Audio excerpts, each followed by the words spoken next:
გამარჯობათ ძვირფასო მეგობრებო. ჩვენ დღეს ვაგრძელებთ რელიგიურ შემეცნებით გადაცემებს. დღეს გვინდა ვისაუბროთ ერთ-ერთ საინტერესო თემაზე. კერძოდ როგორ იყო საქართველოში საუკუნეთა განმავლობაში სახელმწიფო და ეკლესია. როგორი იყო მათ შორის ურთიერთმიმართება და სხვადასხვა ეპოქაში როგორ იცვლებოდა მოვლენები, მაგრამ სახელმწიფო და ეკლესია იყო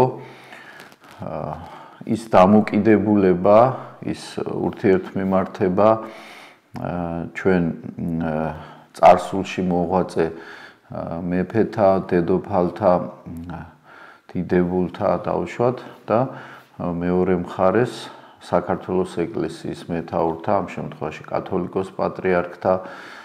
მღვდელმთავართა და საეკლესიო მოღვაწეთა და ზოგადად სახელმწიფოს და ეკლესიის ურთიერთობა ცალკე რომ განვიხილოთ და დავაკვირდეთ. ეს რა თქმა უნდა ძალიან დიდი და ვრცელი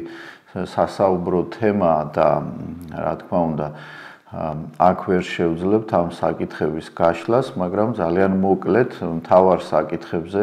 გავამახვილებთ ყურადღებას. ჩვენ ბუნებრივია უნდა დავიწყოთ ადრეული პერიოდიდან სახელმწიფოსა და ეკლესიის ურთიერთობის საკითხებზე, თუ გვინდა რაღაც წარმოდგენა შევიქმნათ და უნდა აღვნიშნოთ, რომ სწორედ ეს ურთიერთობა დაიწყო საქართველოში ქრისტიანული სარწმუნოების გამოცხადებისთანავე, ანუ მე-4 საუკუნის 20-იანი წლებიდან, როდესაც წმინდა ნინოს მოღვაწეობის შემდგომ საქართველოში ქრისტიანული რელიგია გამოცხადდა სახელმწიფო სარწმუნოებად და ჩვენმა პირველმა ქრისტიანმა მეფემ, მირიან მეფემ ყავსხედველობაში დაიწყო სწორედ ეკლესიასთან ურთიერთობა და შეიძლება ვთქვათ პირდაპირ, რომ მან მოიწვია პირველი იერარქი საბერძნეთიდან და სწორედ მირიან მეფემ დაიწყო პირველი ჩვენი მთავარი საკათალიკოსო ტაძრის მშენებლობა. ანუ რისი თქმა მსურს სახელმწიფო და მისი მოთავეები, ხელმძღვანელები, ამ შემთხვევაში ქრისტიანი მეფეები მხედველობაში ბუნებრივია, ყოველთვის ცდილობდნენ, რომ გაეძლიერებინათ ქრისტიანული ეკლესია საქართველოში. ეს შეიძლება ჩვენ ხაზგასმით აღვნიშნოთ მე-4 საუკუნიდან, ვიდრე მონარქიის დასრულებამდე. ამ გადაცემაში კონკრეტულად როდესაც საქართველოს ერთიანი მონარქია არსებობდა და შემდგომ როდესაც დაიშალა სამეფო სამთავროებად, იყო გარკვეული განსხვავებები, მაგრამ შეიძლება ცალსახად ვთქვათ, რომ ჩვენი მონარქები და სახელმწიფო მმართველები ყოველთვის ცდილობდნენ და აკეთებდნენ ყოველივე იმას, რომ ჩვენი ეკლესია, საქართველოს სამოციქულო მართლმადიდებელი ეკლესია გაეძლიერებინათ როგორმე და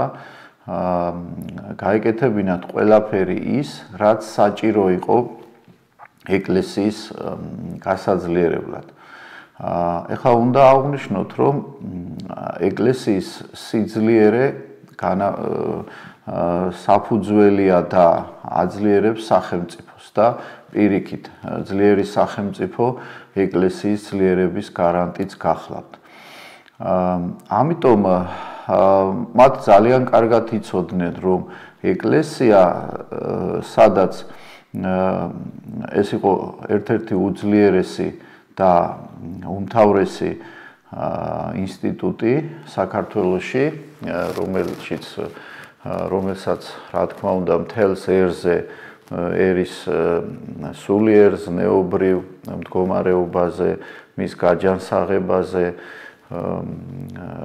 ეკლესიის მოღვაწეები იყვნენ ტრადიციულად ყველაზე მეტად ერთგულნი და გამორჩეულნი, სახელმწიფოებრივი ხედვით დაჯილდოებულნი სხვადასხვა ეპოქაში. ახლა რა თქმა უნდა, რაღაც იყო განსხვავებული რამდენიმე შემთხვევა შეიძლება დავასახელოთ, როგორც ერში, ისე ეკლესიაშიც, მაგრამ ჩვენ ამ შემთხვევაში ვსაუბრობთ საერთო მნიშვნელობაზე, იმაზე, რომ ჩვენი მეფეები განსაკუთრებით ცდილობდნენ, როგორც აღნიშნე, რომ გაეძლიერებინათ ქრისტეს ეკლესია და ეს გამოიხატებოდა როგორც პირდაპირ მხარდაჭერაში, ასევე ირიბ მხარდაჭერაში და უფრო მეტიც ჩვენ ძალიან ბევრი შემთხვევა გვაქვს, როდესაც არაერთი ჩვენი მეფე ან სამეფო ოჯახის წარმომადგენელი ბერათაც მონაზვნად აღიკვეცნენ და საერთოდ ეკლესიაში დაიმკვიდრეს ადგილი. ამის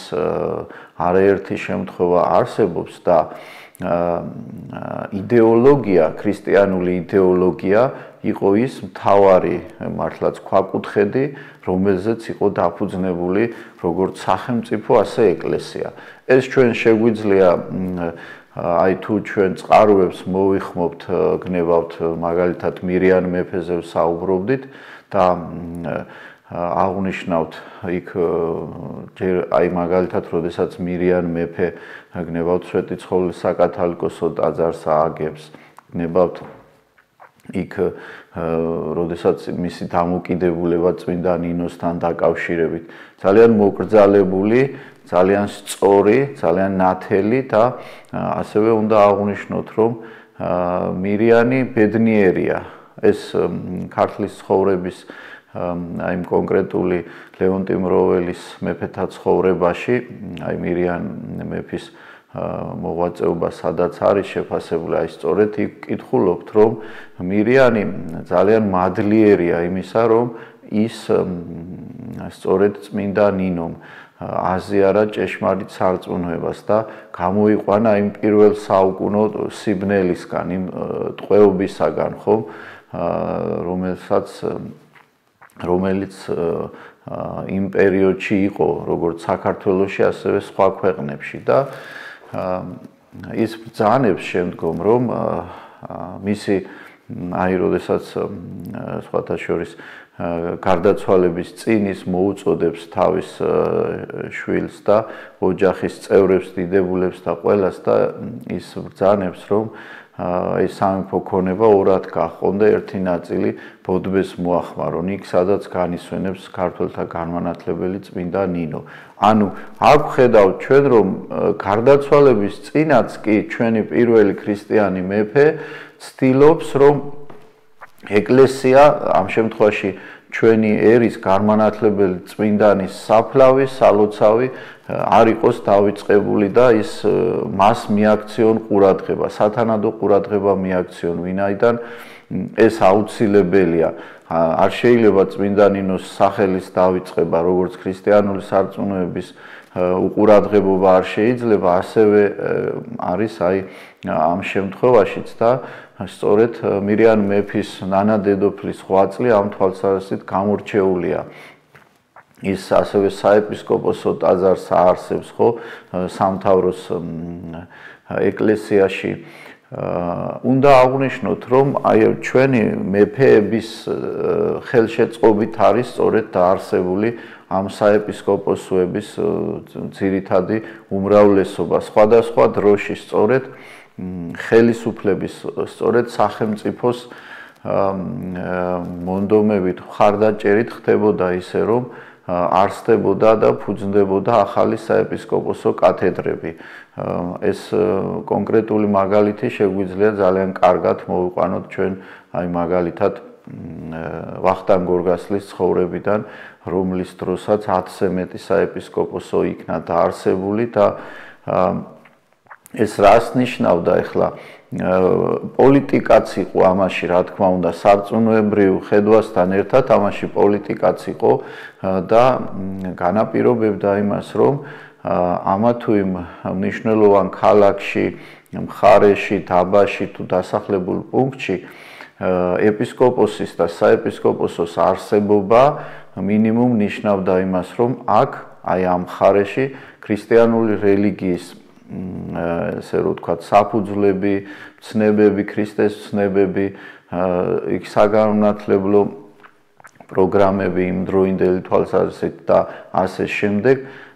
გამართული იქნებოდა. ყოველ შემთხვევაში ეკლესია გარდა იმისა, რომ ის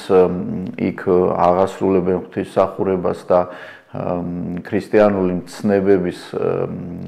ქადაგება, აღსრულება ხდება, ამის გარდა პოლიტიკური დანიშნულებაც ჰქონდა ეკლესიას, მონასტერს, ტაძარს, საკათედრო ტაძარს და დღესაც ასეა ეს. ეს პოლიტიკა, ეს მიდგომა, ეს გააზრება არ შეცვლა. ხვალაც ასე უნდა იყოს, თუ გვინდა ჩვენ რომ ჩვენმა სახელმწიფო მიარსებოს და უფრო ძლიერი იყოს და უფრო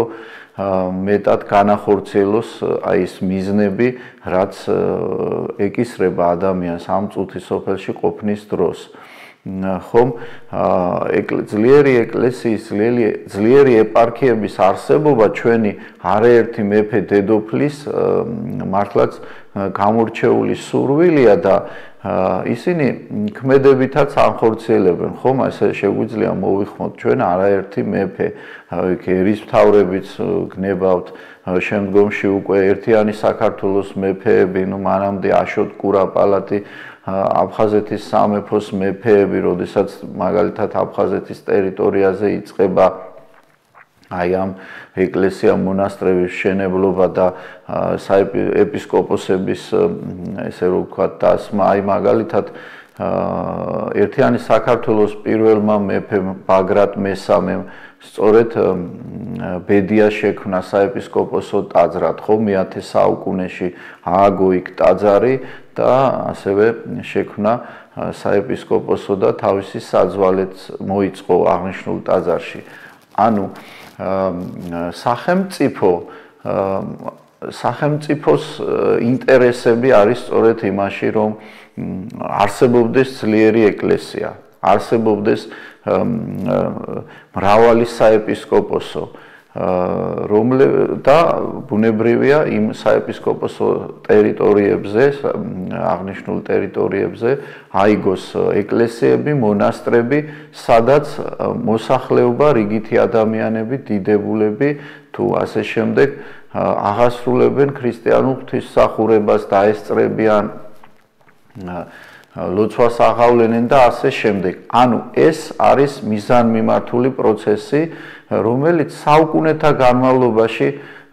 უკვე ჩვენს ქვეყანაში ტრადიციად არის ჩამოყალიბებული. და სახელმწიფო მმართველები, მეფეები ამ შემთხვევაში კიდევ გავიმეორებ, რომ არა მარტო ფინანსურად ან იდეოლოგიურად, არამედ ისინი დოკუმენტებსაც, სიგელებსაც გამოსცემდნენ, რომელთა ზოგიერთმა მათგანმა ჩვენამდე მოაღწია სხვათა შორის, სადაც ეკლესიას სხვადასხვა დროს მაგალითად არაერთი შეუვალობის სიგელი მიანიჭეს, რომ ეკლესია თავისუფლებოდა გადასახადისაგან, რომ მაგალითად საეკლესიო მამულს ვერავინ ვერ მიიტაცებდა. ესა თუ ის მაგალითად ხო საკათალიკოსო მცხეთის საკათალიკოსო მამულს ანგნებავთ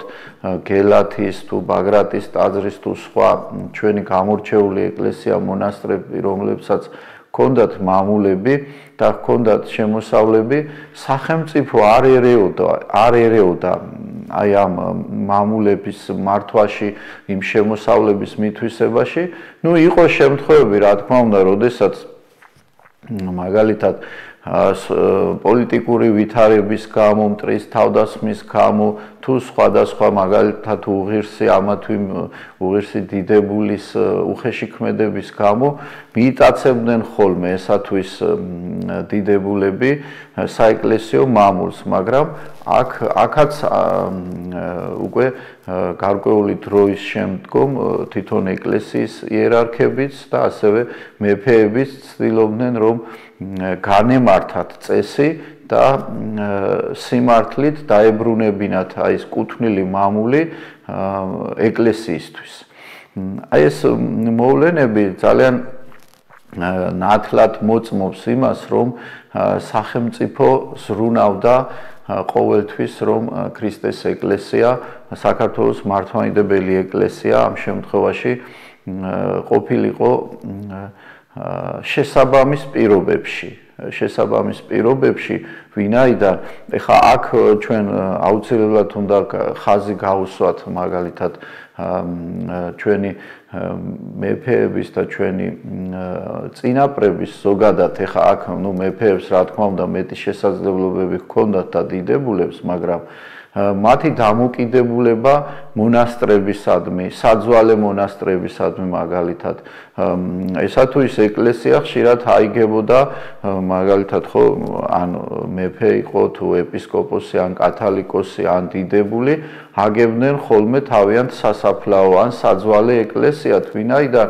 მათ იცოდნენ რომ ყველა ადამიანი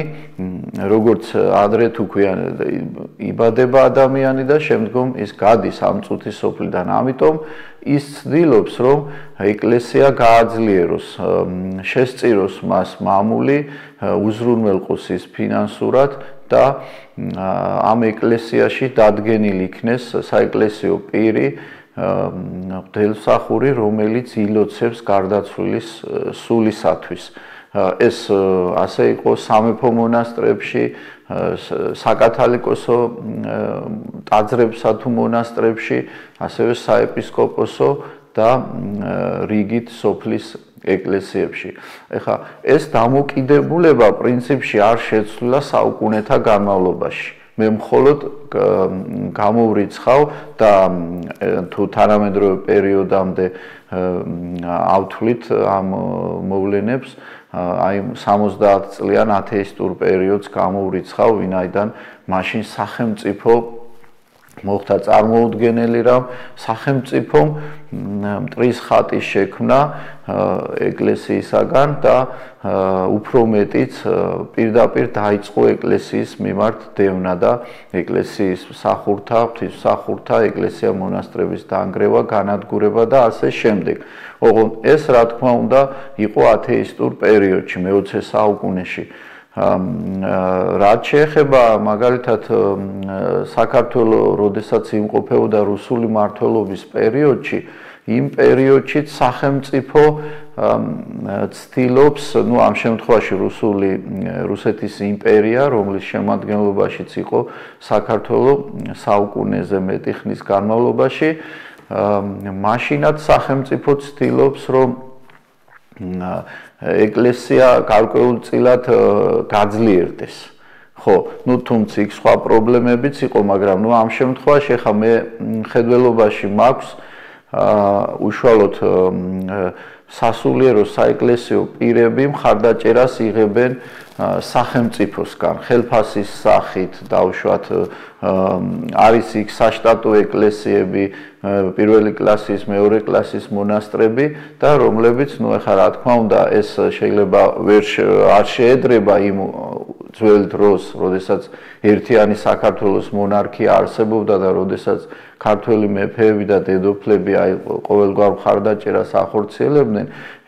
ქართულ ეკლესია მონასტრებს და არა მარტო ქართულ, ხო, უცხოეთის სავანეებშიც და წმინდა მიწაზეც არაერთი ეკლესია მონასტერი გადაარჩინეს, შეინახეს, აღაშენეს და გაამშვენიერეს ჩვენმა წინაპრებმა, მაგრამ უნდა აღვნიშნოთ, რომ ზოგადად სახელმწიფო ინტერესებში არის და უნდა იყოს და დღესაც რა თქმა უნდა ძლიერი ეკლესია ეს არის გარანტი ძლიერი სახელმწიფოსი და შესაბამისად ჩვენ დღევანდელმა ადამიანებმა ერმაც და ბერმაც უნდა გავითვალისწინოთ აი ის წარსული გამოცდილება, როდესაც ხომ აი მაგალითად ჩვენმა დიდებულმა მეფემ დავით აღმაშენებელმა ეკლესიის გაძლიერება დაისახა მიზნად. ხომ გნებავთ რუისუბნის კრების მოწვევა, ეს იყო პირდაპირ სახელმწიფოს მხრიდან ჩარევა. ხო, ვინაიდან მეფემ მოიწვია, მაგრამ თუ დავაკვირდებით კარგად, რუისუბნის კრება მოიწვია კრების მოწვევის ინიციატორი დავით აღმაშენებელი იყო, მაგრამ ის უშუალოდ არ ჩარეულა კრების მიმდინარეობაში.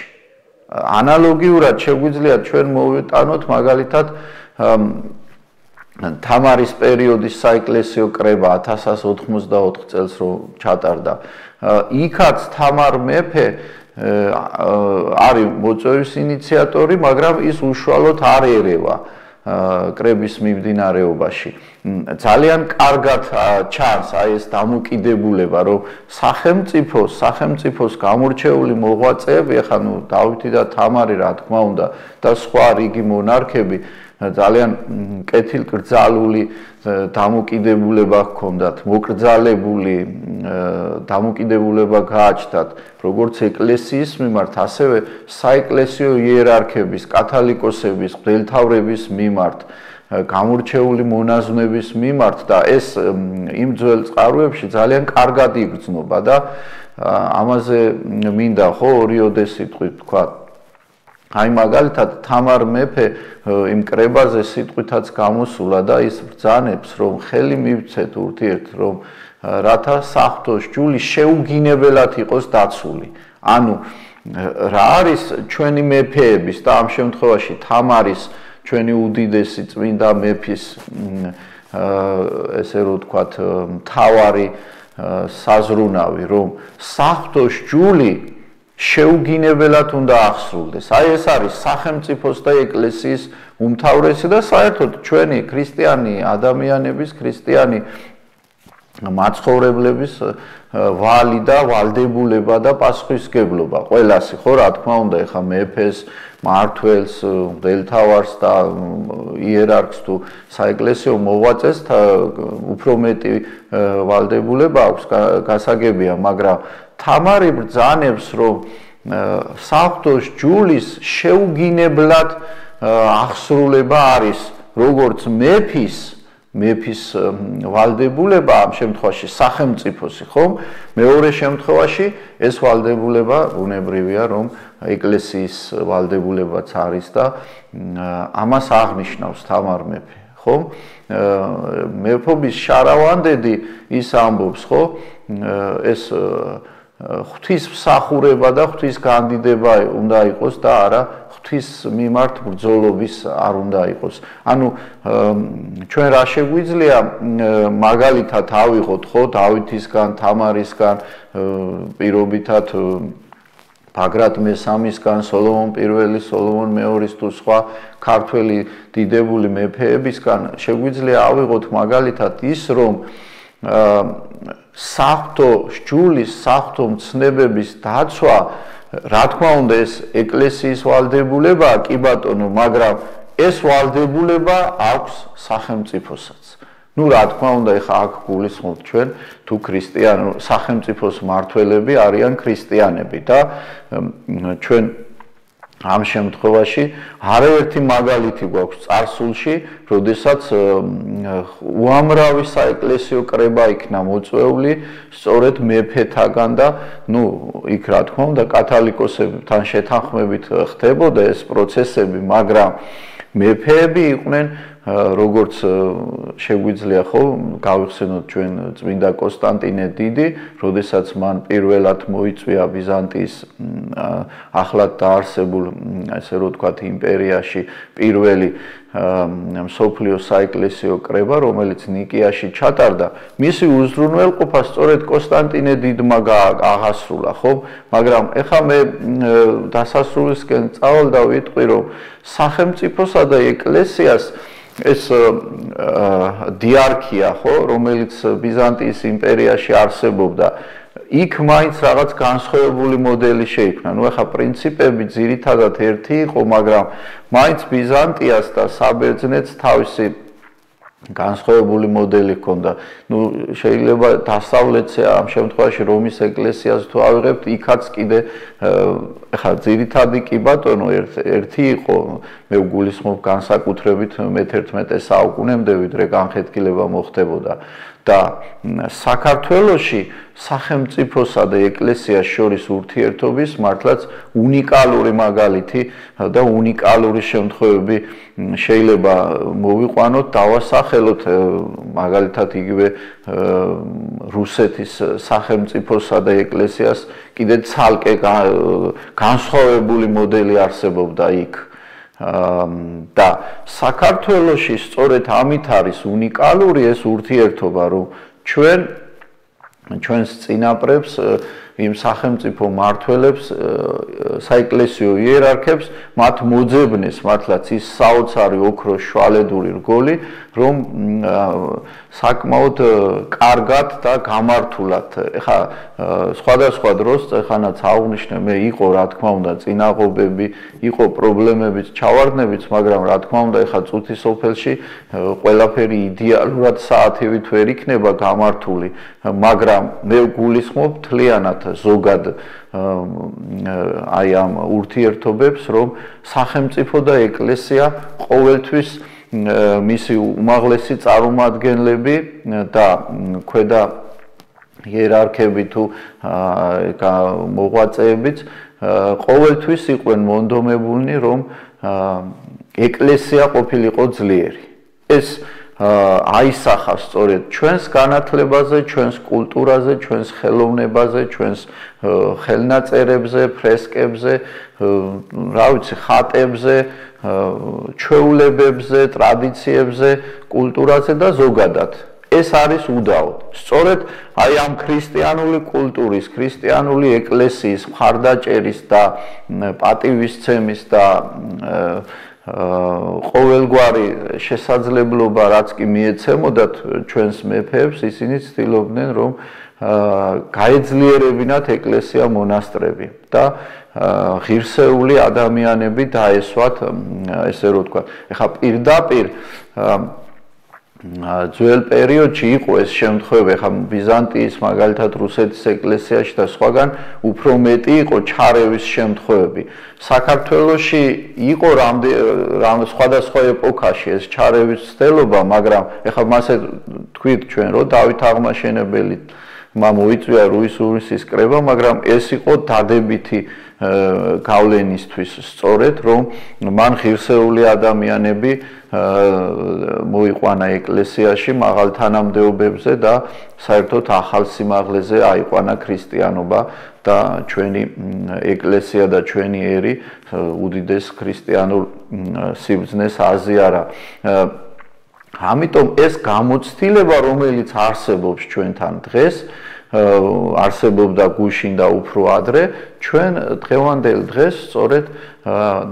ეტაპობრივად და რა თქმა უნდა გარკვეული ტენდენციები არსებობს დღეს, რომ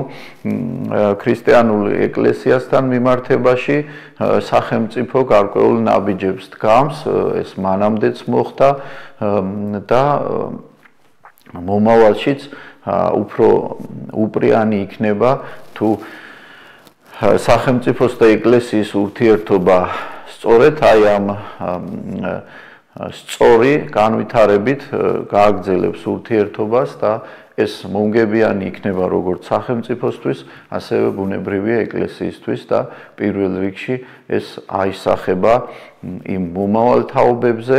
რომლებიც აუცილებლად ქრისტიანული სარწმუნოების საწყისებზე უნდა აღიზარდონ, თუ გვინდა ჩვენ რომ შევქმნათ ნორმალური სახელმწიფო და გვექნეს ძლიერი ეკლესია. დღეს ამ საკითხით დავასრულებ, მადლობ ყურადღებისათვის.